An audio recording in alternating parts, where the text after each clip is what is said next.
When I first discovered the $5,000 rule, I couldn't believe how easy it was to sell my art at this price point.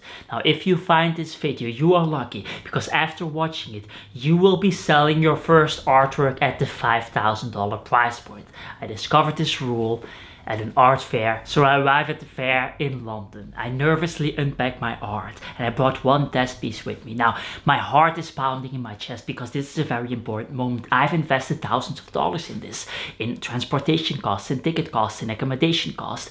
I even rented a fancy Mercedes because I wanted to arrive in style. I wanted to boost up my confidence. And after everything is installed, I ask a friend to price the test piece at $500, and I tell her that I will go for a round, meeting some other artists. And when I come back from the round, I am blown away. The test piece actually sold, but what's more, she misunderstood the price tag and priced it accidentally at $5,000 instead of $500. So I'm completely in shock. Wow, this is absolutely amazing. Now, at the end of the fair, when it's all over, none of my regular pieces priced at $1,000 sold. And so I'm blown away by this. What is going on here? What is happening? The test piece that didn't sold for months sold, and my regular art that had proof of work didn't. And then I spoke to one of the dealers at the fair, and she told me that the people in London are not interested in art below the $3,000 mark. They only start to get interested at the $3,000 mark. I bet if you would have priced your art higher, Dries, you would have sold more. What is this sorcery? Unbelievable. Pricing my art higher and magically selling art. This is just insane. And so this is a problem that a lot of artists are going through. They don't know how to price their art, and when they don't know how to price their art, what do? They just look at the other artists and then price the art in the same way. But if you think about it, this doesn't actually work. If you are doing what everybody else is doing, you will get the results that everybody else is getting. And what is everybody getting in the art world? They are all poor. None of them are selling anything. None of them are making any money. And so copy pasting their strategies is just a dumb idea. And so how are you going to price your art? Well, simple. It's the 21st century. You just go on YouTube, you type in how to price your art, you watch the videos, and all of them are saying a different thing. Some of them are saying a price per inch type of strategy, complete and utter bullshit. Some of them are saying to look at other artists, already explained, complete and utter bullshit. And after all of that information, you just don't know. And so what do? Well, you underprice your art like all of the other artists are doing, and you price it at $500. And what happens after months? Oh my God, you get a sale. But it doesn't feel good. It feels absolutely painful. Why? Because you spend 30 hours on this artwork, then you spend another 20 or 30 hours marketing the artwork. And so how much are you actually making? You are making $10 an hour. Pre-taxes. Post-taxes, you are making $4 an hour. And so, or $2 an hour, or $1 an hour. It's absolutely, it's just one big mess. And it doesn't feel good at all. And so what do? You say, well, I've watched one of Dries' videos and he talked about the resentment pricing scale, pricing your art at a price point that if it gets sold, you don't actually feel terrible. And so you do that and you price it at $2,000. And what happens now? $3,000, $2,000, whatever. It doesn't get sold. And so what do? Well, you start marketing your art a little bit more. The 30 hours now become 40 or 50 or 60 hours. And you dive into the content wheel, the hamster wheel of content, the social media overlords that allow you to market your art for free. But in exchange, you can work every single day, post every single day. And that is what all the gurus online are saying. Post every single day, interact with your audience on a daily basis. And this feels like a 80-hour-a-week job. On top of that, how are you even going to do that? Posting every single day. Your oil painting takes 16,000 years to dry. And so how are you going to, with oil painting, posting a new artwork every single day? This is impossible. It's a clown world. And even if you would be able to, what does all of it mean? That you become a content creator, that you become an influencer. But this is not what you signed up for. This is not what you wanted all along. Now, you are somewhat of a genius, and so you see what is going on. As an artist, you are expected to train for 5, 7, 9, 12 years until you become a god. And then what do you get as a guarantee for that? Nothing. You are not getting any guarantee, so you are expected to become the best. And after you become the best, there is no guarantee for any type of success. Who is going in this direction? Nobody would go in this direction. This is signing a contract with the devil.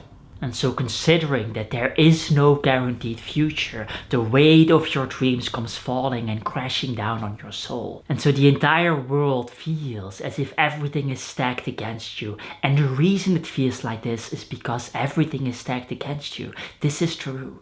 If you are going out as a creative into the creative forest of your imagination to slay the dragon and come back with a heroic victory story that will transform not just your life but transform all of the lives around you, then well, guess what? It's going to be goddamn hard. There is no guarantee and everything is stacked against you because the world is not designed for artists. It's designed for normies.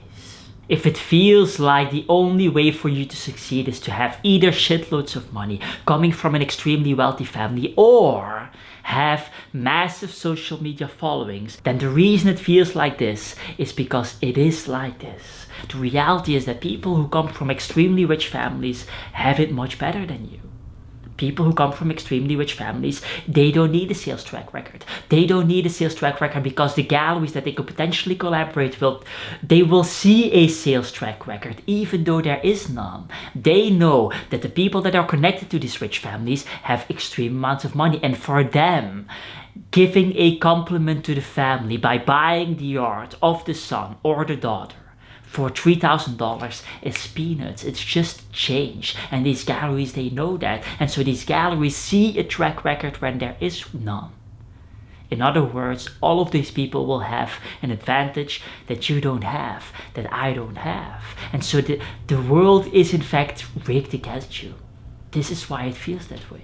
Now, I don't need to tell you this. You are a super genius. You know exactly what's going on. You know that we've built a capitalist system where for some reason it is an amazing idea for your husband to buy a drill and use it once every 7 years.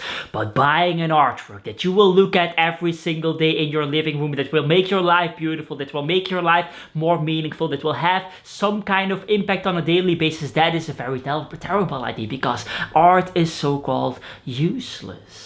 And so you live in that system. Not only that, you are fighting in that system against millions of artists that come from these art schools where they are not being taught how to sell art, but they are being taught how to obey, how to do as they're told, how to make beautiful art.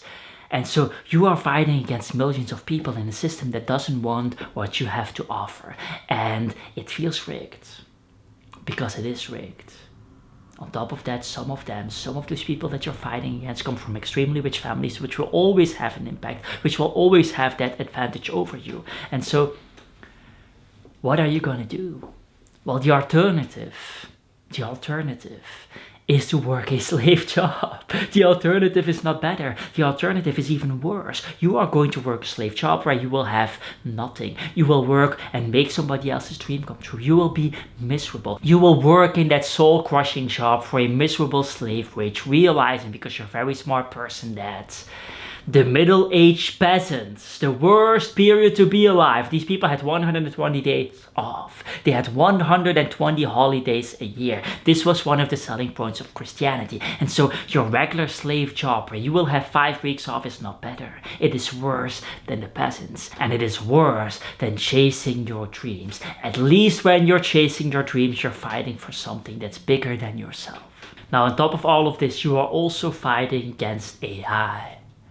AI that is better than you. AI that is able to make 16,000 paintings in the time that you make one painting. AI that is able to make 16,000 posts in the time that you are able to make one post. AI that is able to reply 700 times to emails in the time that you are able to reply to one email. And so how are you going to outcompete AI?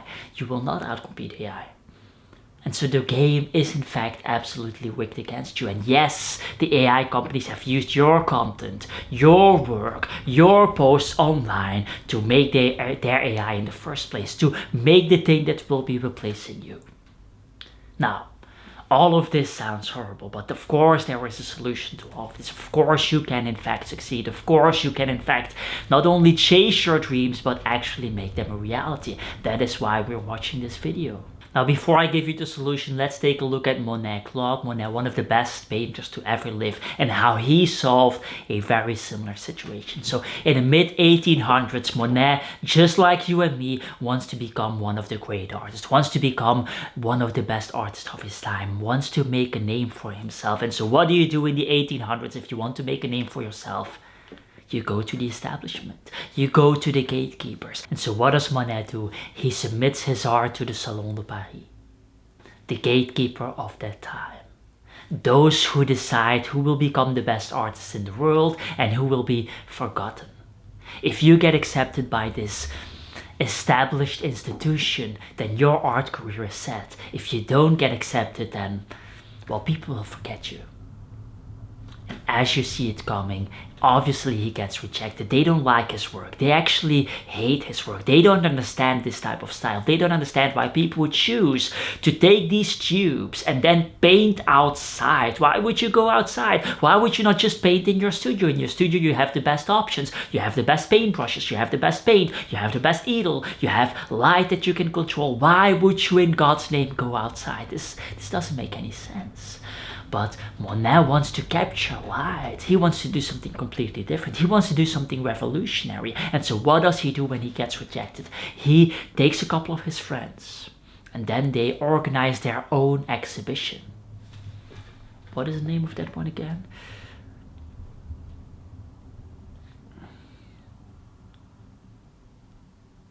There's no name. So they create their own exhibition outside of the jurisdiction of the Salon de Paris. And what do the critics say about this exhibition? They mock it, they laugh with it, they even call it mockingly Impressionism after a painting from Monet called Impression Sunrise or something like that. And so they are laughing with this whole game. Now over the years, this insult becomes a groundbreaking movement. The critique becomes what they are known for, and Monet writes history together with his friends. And so how are you going to fight against all odds? How are you going to fight against the system and win? What did Monet do to actually win? Well, winning means that you are better. And so better in what? Better in art doesn't matter. Monet didn't care about the art. He understood that whatever art he wanted to create would work if and only if he understood marketing. What did Monet and his friends do? They created an exhibition that actually reached people, that actually worked. The critics might laugh with it, but they were writing about it. They were writing about it without them spending a lot of money on advertisement. This was all organic. Why? Because they were capturing the crowd. They were able to penetrate their art, their voice, their message into the art world. And so what were they doing? They were practicing their marketing skills. The reality of the situation is that less than 1% of people have read a marketing book from start to finish in their life. Less than 1%. And so if you, as an artist, read one marketing book, just one, you already outperform 99% of artists out there. The moment you understand that you are not actually fighting against a system that is completely rigged against you, against millions of artists, in a world where there is very little demand and a crazy amount of supply, that is the moment you find hope. Because yes, you're fighting against millions, but yes, millions of those millions suck. They suck really bad. They haven't even read a marketing book in their life. Now, a second thing that Monet is doing here is embracing the anti-establishment pathway, embracing the anti-establishment mindset, embracing being the rejected artist instead of complaining about it, instead of being that miserable artist that's constantly crying and constantly depressed. He is embracing that into his narrative. He understands that people don't actually connect with artists because they don't know what art is. They don't know what it's like to create art. But they know what it's like to be rejected. They know what it's like to be frustrated. And so talking about these emotions allows the audience that doesn't know anything about art to connect with you because they can connect with emotions that they feel themselves. And so what is he doing? He is calling the salon that they create, the exhibition that they create, the Salon des Réfugiés. And so all of these refugees, all of these people that are rejected, all of these people that are anti-establishment, they immediately have a place to go to. They immediately have a place where they can find like-minded people, namely at this exhibition that is organized by nobody more or less than Monet. Now, what does it mean to step into your anti-establishment mindset? What does it mean to step into that rejection type of personality that's very attractive to people? Does it mean that you wait until a gallery comes along and then picks you up and then starts selling your work? Of course not. First of all, that's never going to happen. And second, that is a very passive mindset that we don't see in Monet. What does Monet do? He takes things in his own hands. He goes and organizes his own exhibition, and so that is something that you can think of. You could go to Art Basel, you could go to Friese Art Week and then organize your own anti-establishment exhibition right there. You don't need permission of that stuff. Today, there is a demand for anti-establishment. If you go to the 60s and you ask people in the 60s what they think of the future, you will see amazing futures with Zeppelin sky cities, with absolutely amazing technology that will lift everybody up, that will connect us to the heavens all the way into the universe, and also everybody will be mesmerized about the idea of the future that they have. If you go and ask people today in the 21st century what they think of the future, you will have doomsday scenarios all over the place. You will have 1984 George Orwell's, where all of the social media companies are in power, where all of the social media companies are taking advantage of people, addicting people to their platforms, and using the data to then sell off the data to companies who will then abuse the data to sell more stuff to you, to brainwash you, to go in that propaganda mind and manipulate you in voting chisels and all of it. Everybody is against it. Nobody trusts the establishment. Nobody trusts that the voting system is correct and not rigged. Nobody trusts the social media companies. Nobody trusts anyone anymore. And so there is this huge demand for an anti-establishment movement. And you can take a page out of the book of Monet and create that movement for yourself. You can create that exhibition for yourself where you can provide a platform for the anti-establishment mind to connect with each other. Now, let's say you don't have any followers. Let's say you don't have any opportunity to market this exhibition. Let's say you don't have marketing skills yet. Let's say you don't have money to market the exhibition. What could you do? Well, you could, for example, collaborate, just like Monet, collaborate with other artists that have a social media following, artists that might have marketing skills, that might have money to market the whole exhibition. Now, you might be thinking by yourself, why would they want to collaborate with me? Well, if you are going to do the organization, if you are going to bring everybody together, if you are going to make sure that the setup and the setting and the exhibition space and all of that stuff is done properly and correctly, then that is worth something. And so they are happy to not do any of that preparation work in exchange for you using their social media following. And so that's totally fine. You can make those deals. You can find a way. Now, where does all of this start? Because you can't organize an exhibition all on your own. It all starts with finding the right people. It all starts with finding your fellow artists that are also anti-establishment, that are also impressionistic in nature, that are also just doing something completely different. And so where are you going to find those people?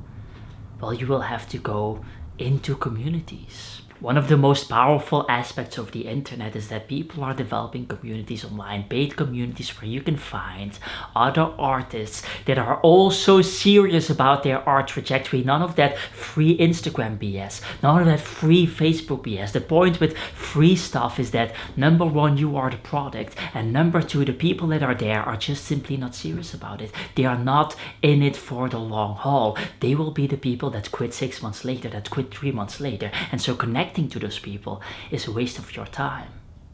Connecting to higher level artistic people, however, is not a waste of your time. And so going into those communities to learn from each other, but not just that, to find people that you can collaborate with in real life is going to be extremely powerful. Now, I would obviously not bring up the idea of a paid community inside of a video to then talk about my own paid community where you could get access to super high level artists. Some artists that are selling at the 4K price point, some artists that are selling at the 20K price point, some artists that are just like you, that are doing the same things, artists that are doing AI things, artists that are doing other things. I would never just shamelessly plug my own community like that. But if you're you're interested, you can obviously just click the link in the description. Now, throughout this video, we've talked about impressionism, we've talked about developing an art style that's anti-establishment. If you're interested in doing that, I've made a video. The video is called Artist Says What No One Else Will, about finding your art style, link in the description. And if you want to learn how to sell your art in just 5 minutes a week for free, click the link to my newsletter in the description. That said, get the hell out of here.